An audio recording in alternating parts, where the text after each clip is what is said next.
मनुष्य किसके भाग्य का खाता है। राधे राधे दोस्तों।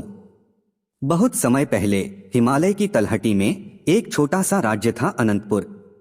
वहां का राजा न्यायप्रिय था, प्रजा सुखी थी और खेतों में सोना उगता था। उसी राज्य में एक गरीब लकड़हारा रहता था जिसका नाम हरिदास था। हरिदास दिन भर जंगल से लकड़ियां काट कर लाता और बाजार में बेचता था और जो कुछ मिलता उससे अपना घर चलाता था। उसकी पत्नी सीता और एक छोटा बेटा गोपाल था। जीवन कठिन था पर परिवार में प्रेम था। एक दिन शाम को थकाहारा हरिदास घर लौटा। उसने देखा कि घर में खाना नहीं बना और पत्नी उदास बैठी थी। क्या हुआ? उसने पूछा। सीता बोली, आज पूरे दिन कुछ नहीं बिका। घर में अनाज का एक दाना भी नहीं है। गोपाल भूखा सो गया। हरिदास के मन में पीड़ा हुई। उसने आकाश की ओर देखा और बोला, हे भगवान, मैं मेहनत करता हूं फिर भी मेरा बच्चा भूखा सोता है। आखिर मैं किसके भाग्य का खा रहा हूं? उसी रात वह चिंता में डूबा और सो गया। तभी उसे एक अजीब सपना आया। स्वप्न में देवदूत। स्वप्न में उसने देखा कि एक प्रकाशमान देवदूत उसके सामने खड़ा है। देवदूत ने कहा, हरिदास, तुम जानना चाहते हो कि मनुष्य किसके भाग्य का खाता है? चलो मैं तुम्हें दिखाता हूं।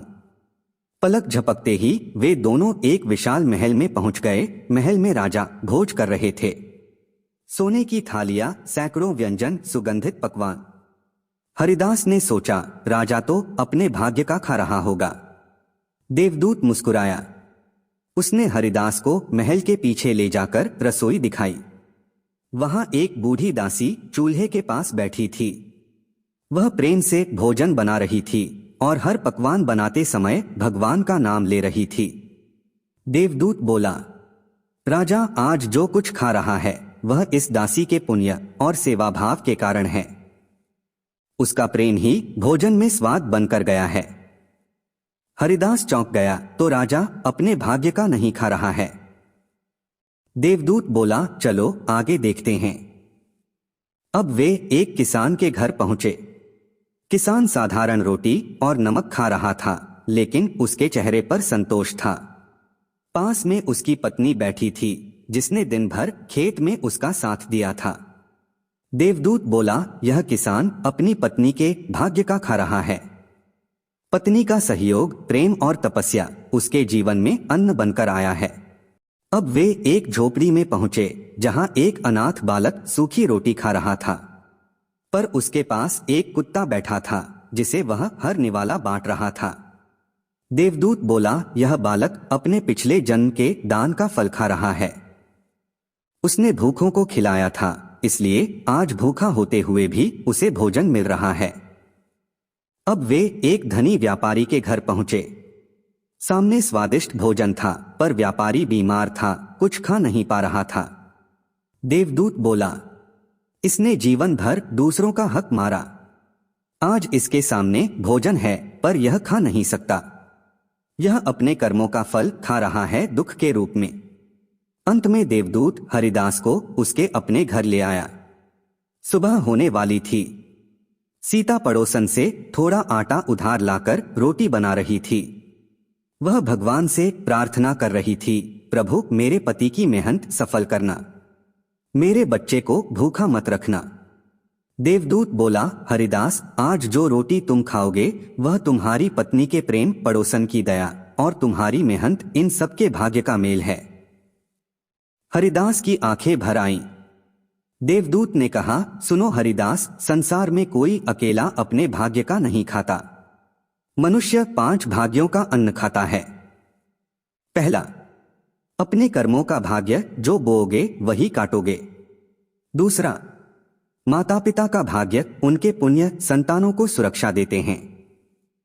तीसरा, पत्नी पति का भाग्य, जीवन साथी का तप, त्याग और प्रेम जीवन को सहारा देता है।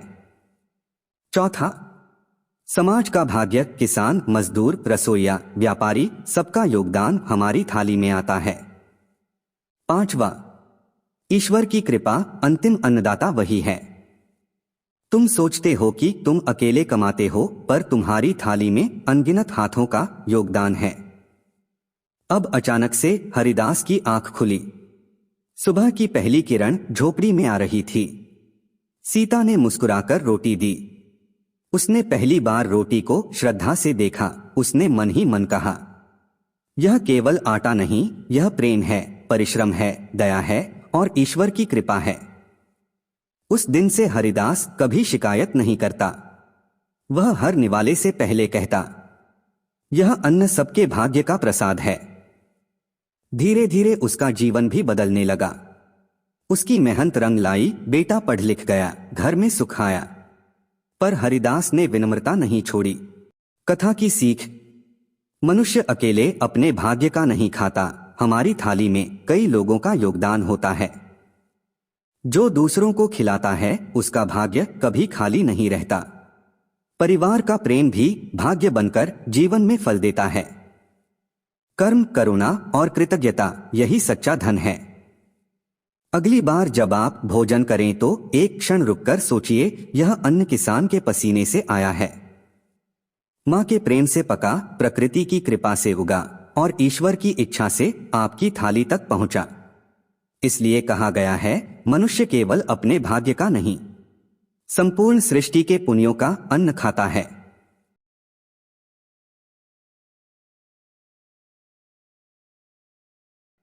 तो मित्रों, वीडियो में सुनाई गई यह कथा आपको कैसी लगी, हमें कमेंट बॉक्स में लिखकर जरूर बताइए। और अगर आप हमारे चैनल पर नए हो तो चैनल को सब्सक्राइब अवश्य कर ले और वीडियो को अपने दोस्तों व परिवार वालों को भी जरूर शेयर करें। और आज की हमारी यह वीडियो देखने के लिए आपका दिल से बहुत बहुत धन्यवाद। बोलो जय श्री कृष्णा, राधे राधे।